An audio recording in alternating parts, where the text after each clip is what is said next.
Okay. Yun pong malakas na tugtugan, medyo humupa na, no? Thank you, Jesus. That's why I can proceed sa ating pagbablog. You know what? Ito po ay Biblia na inilabas noong taong 1966. Okay. And my mom has a personal copy of this Bible na hindi na po namin nakita dahil sa sobrang luma at minana rin niya yun, no? Sa mga ninuno namin. Pero ito po, I would like to thank Jesus because nakabili po ako online. So ito po. Alam niyo po ba, okay, ito po ay Catholic edition eh. Okay. Hindi naman po tayo maselan. Pero hindi po yan ang point natin. Yan pong RSV. Revised Standard Version. Alam niyo po ba na yan po ay anong tawag dito? Ito po ay napaka-importante at napaka-rare sapagkat marami po ang naniniwala na ang RSV ang isa sa pinakamalapit na translation ng Bible sa Griego at sa Hebreo. Hebrew and Greek. At binasa ko po siya kagabi at ako po ay na-blown away. The words of the Lord Jesus tagos sa puso ko. Naiiyak ako upon reading this. At ito po ay, umpisa na po natin ang tour. Holy Bible. Siyempre, Holy Bible. Ayan. So, Catholic edition. Hindi po ako maselan. Siyempre, taga Maynila po tayo. So, ito po ay nagsimula po sa Catholic Trade School. Pero, nakita ko po ito online. So, malapit lang naman tayo sa Catholic Trade. Yan lang naman yun sa Tayuman. Okay. At you know what? Naiyak ako dahil ang ganda. No? Pag Word of God talaga maiyak ka. Pag hindi ka naiyak, ay ewan ko na lang. Ito ay 1966, nasabi ko na nga ba? You know what? Let's go back. Okay, ito. Ayan o. So, ayan. Ito palang New Testament na kinuha rin taong 1946, and then yung Old Testament taong 1952, yun yung Apocrypha, copyright 1957. Ang Apocrypha po ay tinatangkilik ng mga Catholics as kinasihan o salita ng Diyos. Pero kasi po talaga kahit pag-aralan mo talaga lahat ng kasulatan, yung 66 lang po talaga ang accurate. Ngayon, kung gusto nila tanggapin ng Apocrypha as kasulatan, wala pong problema. Pero maganda rin pong basahin yan. Yan. Ayan. Ito po ay 1966. Sorry po sa telepono ko, no? Ito po yung dati kong telepono kasi naka-plug yung bago natin, no, na ginagamit. Archbishop of St. Andrews and Edinburgh, Feast of the Epiphany 1966. Okay? Ayan. Okay. Ito po ay napakaganda. Alam mo kapag ito binabasa mo, ito na, punta na tayo sa Old Testament. Because bibigyan ko po kayo ng mga example, no? Yan. Ito po tayo sa 28. Then Isaac called Jacob and blessed him and charged him, "You shall not marry one of the Canaanite women. Arise, go to Padan Aram, to the house of Bethuel, your mother's father," etc., etc. So, Leviticus. This one take long.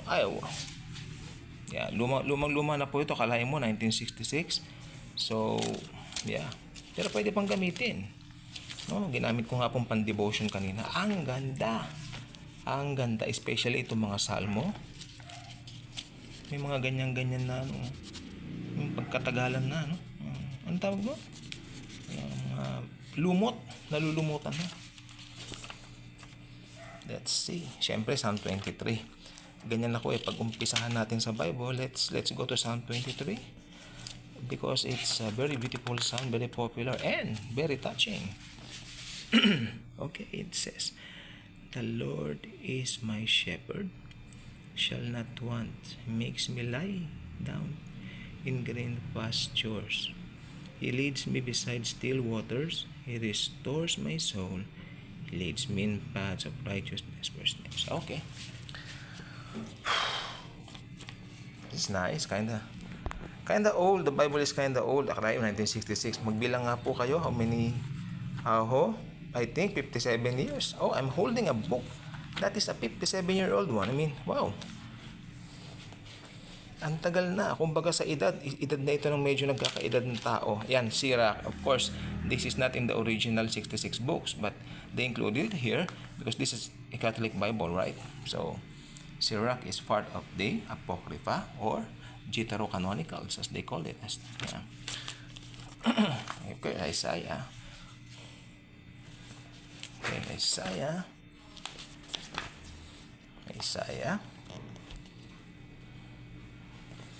And the fonts, of course, Jeremiah 29:11. Let's try it here.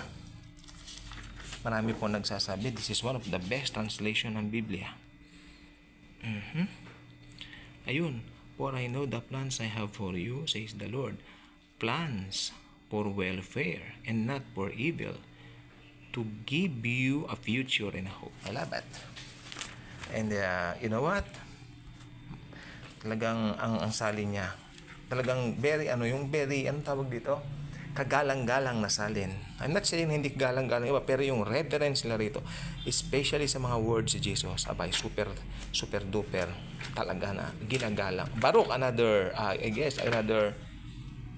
one from the Apocrypha and the Deuterocanonicals, they call it, it's not included in the original, but they included it here because this is a Catholic Bible. So, yeah. Okay. Ezekiel. Wag po tayo maselan pagdating sa Catholic Bible ka. I love Catholic people. Because alam niyo sa lahat ng mga ini-evangelize ko, sila ang madaling maborn again. Kaya maging mabait kayo sa kanila. Kasi from the Catholics, marami tayong madadala kay Jesus. Magiging born again, no? Pagpahayagan natin sila ng Word of God. Tapos, pwede natin dalhin sa kanila ito. Yan, Bible nyo to, Catholic Bible, Pakita nyo po, ito, ganun. Then, mabuborn again din sila, di ba? Hosea, Joel, ayan, Maccabees. Meron po tayong 1st and 2nd Maccabees, another part of the Deuterocanonicals or the Apocrypha. Since this is a Catholic Bible, they included it here. And sabi ko nga po kanina, maging mabait tayo sa mga Catholics because mga nadadala ko sa Panginoon, ilang porsyento po talaga napakarami na mga Catholics. Catholic din tayo dati, di ba? Maraming mabuborn again na Catholics. In Jesus' name, I declare this year, 2024 parating. Bago man lang mag-rapture, napipil ko, very close. I suggest you go to, makakita ka naman itong classic old books mas marami po sa carousel because this is where I find this treasure. Yeah. Ang gusto ko pa din it has an explanatory notes for each book of the Old Testament, including the Apocrypha, since this is a Catholic Bible. Okay. And proceed na po tayo sa, syempre, ano bang covenant tayo? Okay, New Testament. Mas gusto ko sana the New Testament of our Lord and Savior Jesus Christ. Kasi Catholic Bible to pero pag hindi Catholic Bible to, ilalagay yun. The New Testament of our Lord and Savior Jesus Christ. Kasi born again Christians love Jesus truly. Mahal natin si Jesus talaga. Ayan. Mahal din nila, syempre. Pero dapat nila makilala si Jesus, kung sino talaga siya. Siya ang Savior ng... nagdikit-dikit. Why? Since this is a 1966 book, a 57-year-old one. So, don't wonder kung nagkakadikit-dikit. It's natural. Matthew! Okay, I'm gonna read some of passage from this. Matthew chapter 9. Hindi ko naman buuin And getting into a boat, he crossed over and came to his own city. And behold, they brought to him a paralytic lying on his bed. Yung may dinala sa kanya. When Jesus saw their faith, he said to the paralytic, "Take heart, my son, your sins are forgiven." I love it. Siyempre, gumaling yung paralitiko. Gusto nyo ituloy, basahin nyo po sa mga Bibles nyo, Matthew chapter 9. No? sapagkat ang salita ng Diyos ay makapangyarihan at may epekto sa buhay ng bawat tao, especially sa mga born-again Christians. Okay? Aklat ng Luke. Okay? Ito yung, lalong alam niyo pa magpapasko, ang pinupuntahan madalas na libro, Luke at saka Matthew, pero mas marami kay Luke kasi yung details, yung pagkadetalyado ng Christmas story, sobrang linaw at sobrang transparent dito sa book na ito ng Lucas o Luke. Si Luke po pala ay isa pong doktor by profession, no? Na nakasama ni Pablo at ng ibang apostol sa pagpapalaganap ng ebanghelyo ng gospel Jesus Christ. Okay? Okay, ito na yung nakakaiyak na parte. Jesus betrayed and denied. Of course, tutulo ang luha mo. Jesus before Pilate and the crucifixion. Gusto kong bumasa ng konti. Okay, it says here, then the whole company of them arose and brought him before Pilate. And they began to accuse him, saying, we found this man perverting our nation and forbidding us to give tribute to Caesar, saying that he himself is Christ a king. And Pilate asked him, are you the king of the Jews? And he answered him, you have said so. And Pilate said to the chief priests and the multitudes, I find no crime in this man. They were urgent, saying, stirs up the people, teaching throughout all Judea, from Galilee even to this place. So, sinisiraan po ng mga Hudyo ang Panginoong Jesucristo sa binasa natin. Okay? Kay Poncio Pilato. Siyempre, pinaka gusto kong basa-basahin. John chapter 1 verse 1. In the beginning was the Word was with God, and the Word was God. Talon tayo ng 14. Let's see. And the Word became flesh, dwelt among us, full of grace and truth. We have beheld His glory as of the only Son from the Father. I love it. Another one, John 10:10. Ayan ang madalas kong isinasample whenever nagpre-preach ako, nag-share ako sa labas, no? Tignan natin John 10:10.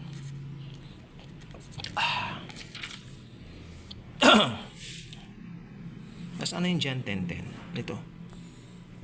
Kala ko. The thief comes only to steal and kill and destroy. I came that they may have life and have it abundantly. Look at that. Yan ang ating Panginoong Jesus. Kaya kung may mga pangit sa buhay nyo, huwag niyong ibintang sa Kanya. Dahil hindi po siya nagbigay niyan. Demonyo ang nagbigay niya. Satanas. Hindi si Jesus.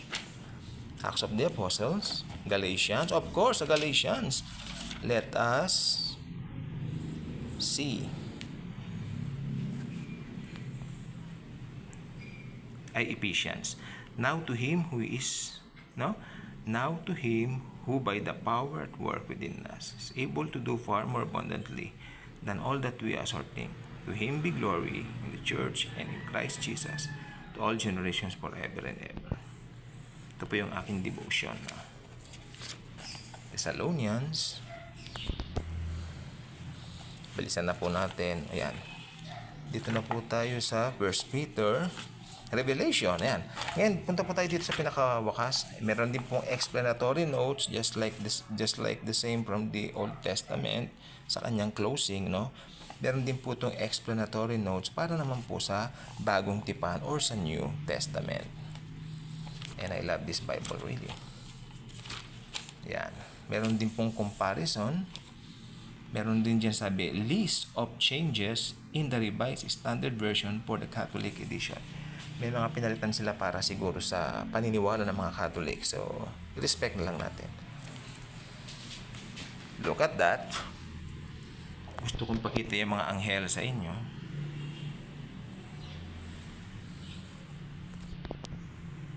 CTS.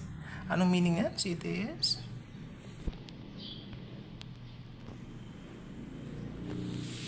Yung mga anghel, oh. Yan, ganun ba? Teka. Ayun. Nakita niyo po? Yan. Ganda na po. Alam niyo po bang napaka-rare po nito? At ang saya-saya ko, sa murang halaga, as in, ganun po kamura para lang kung bumili ng comics. Ang mura po. Tuwang-tuwa ako. Ito ay Angels po ulit. Akala ko dahil mura, pagdating sa akin, pangit na. Yung ano niya, pangit, parang gutay-gutay. Hindi po eh. Siyempre, nasa gitna, the God of Gods, Jesus. Kita niyo po si Jesus sa gitna. Nakaka-bless ano po, CTS kanya. Then at the top, of course, the Holy Bible, CTS, Jesus Lord, God of Gods. Kita niyo yung mukha ni Lord? Yeah. You know? Okay. Kayo po ba nagtanghalihan na? Kami po, tapos na po. Kaya ito nga po, sabi ko proceed na ako sa pag-vlog ng Bible. Kasi hindi ko palalampasin to. Ang RSV po ngayon ay napaka-rare. Ito po ay bihirang makita sa Shopee, sa Lazada, sa Carousel, o sa Amazon, o sa kahit ano pa mang platforms. No? Anong tawag doon? Yung eBay. Bihira po talaga ito. At lalong bihira po yung edition na ito, na Catholic edition, na may mga angels na yan. Bihira po. At ibinigay ni Jesus sa akin sa murang halaga, sabihin ko na 200 pesos. May shipping na, ang liit-liit lang. At ako ay talagang tuwan-tuwa. Ini-expect ko gutay-gutay, hindi po.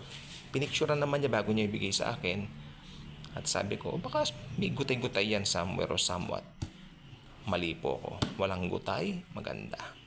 So I hope nag-enjoy kayo dito. Sana i-share niyo itong video ito. Dahil tiyak, kapag ka meron ng panahon na yun na nagkaroon ng ganito at mapanood nila itong video ito, matutuwa at maliligayan. This one is from 1966. This is a Catholic Bible at hindi naman po ako masela, nabanggit ko na. Ito po ay i-share natin sapagkat kung meron man dapat ibahagi dito, ito mga ganitong videos. Thank you. And Jesus truly loves us. Ay, sandali. Mag-subscribe po pala kayo. Like and share. Share yung video ito. Ayun. O, yun na po. Thank you po. And Jesus truly loves us all.